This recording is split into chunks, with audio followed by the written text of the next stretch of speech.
Today we have a beautiful spot out here, and we're going to show you how to remove the front door panel from a BMW 1 Series. This is a 2009 coupe. We're going to need a pry bar, a T20 Torx drive, and a small screwdriver. And with this small screwdriver, there's a little panel back here in the side that we're going to pry open and remove this little cover. This is going to give access to one screw here, and we're going to remove this one screw. Again, this is a T20. This is a silver screw, medium length silver screw. Next, with our pry bar, we're going to remove this wood grain panel that goes across the handhold here and pry this panel from the door.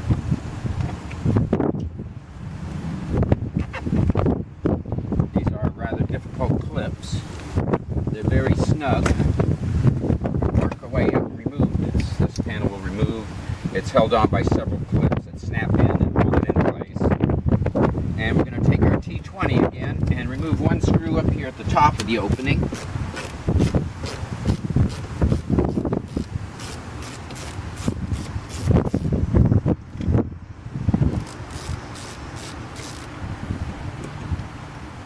This is a black coarse thread Torx 20, quite a bit longer than the original silver one we took out.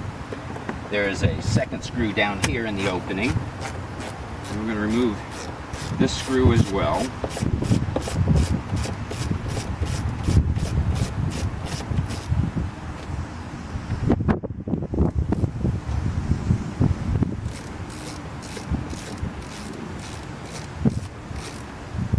Again, these two screws are the same length. Next, with our pry bar, we're going to pry up the control panel here.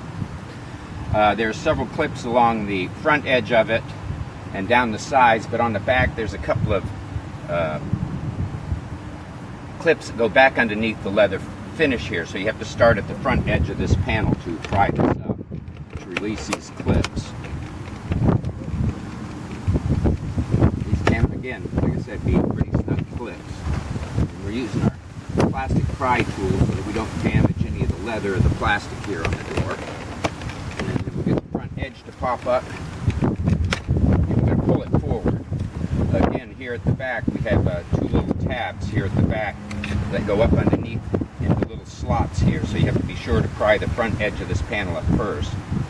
Now this connector here has an arm on it that swings it loose to push the connector out, and there's a little tab at the front of this connector that we're going to push down, and this will allow this little arm to swing around, come down, and release the connector. We're going to set this to the side. Now the way this connector works in the control panel, the control panel plugs in here.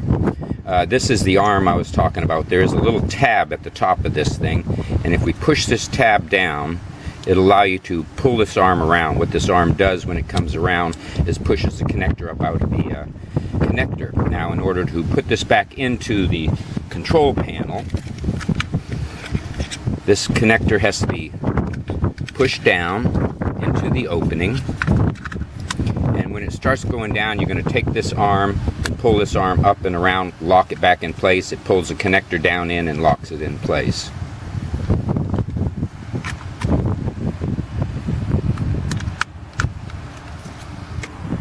Now all that's left holding this door panel on now are the clips that go around the door. These are very, again, snug clips. And we're going to start at the bottom.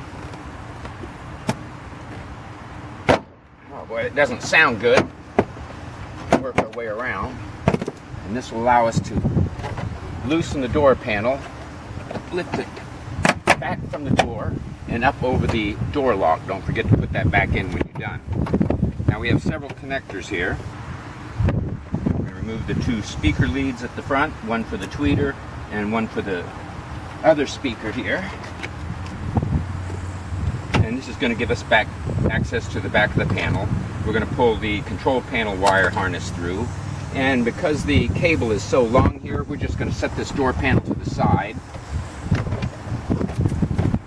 and let this sit here because we are working on the speaker here that is on the door panel itself. 3 screws hold it inside. Looks like there's some water damage to it. We're going to remove it and replace it. Hope this video has been helpful. Please subscribe and thank you for watching.